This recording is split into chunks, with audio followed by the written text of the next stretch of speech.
Sir एक घटना बहुत ज्यादा देखने में आ रही है, वह है आत्महत्या। बहुत से लोग अपने जीवन की निजी चीजों से परेशान होकर के आत्महत्या कर लेते हैं, लेकिन आत्महत्या करने के पीछे बहुत सारे कारण हो सकते हैं। और सबसे बड़ा कारण यह है कि वही बातें, अपनी परेशानियां अपने किसी परिजन, अपने साथी से नहीं कह पाता, वह उसे मनी मन कुंठित होता रहता है। कोई भी गलती कभी इंसान से बड़ी नहीं होती है। यदि आपसे या किसी से भी कोई गलती होती है, कितनी भी बड़ी गलती हो, उसे अपने परिजनों, मित्र से जरूर शेयर करनी चाहिए, जिससे आपका मन हल्का होता है।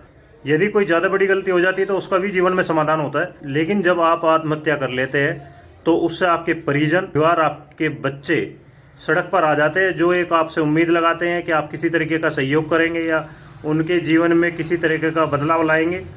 आप उसे बिल्कुल ख़त्म कर देते हैं, लेकिन आप अपने परिवार को एक ऐसा कलंक दे के जाते हैं जिसका समाधान उनकी पीढ़ियाँ भी नहीं कर पाती है।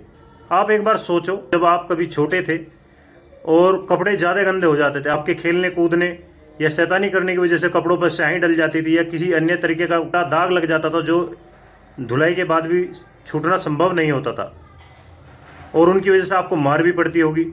लेकिन जब आप उस कपड़े को निरंतर पहनते हैं और बार बार उसे धुला जाता है, बार बार पहना जाता है, तो वह कितना भी गहरा गंदा दाग क्यों न हो, वह भी एक दिन साफ हो जाता है। इसी तरह जीवन है, यदि आपसे कोई कितनी बड़ी, कितनी ही ज़्यादा गलती क्यों न हो जाए, वह भी एक दिन आहिस्ता आहिस्ता समय के साथ साफ हो जाती है। वह सब चीज़ें समाप्त हो जाती है जो आपने गलतियाँ की है।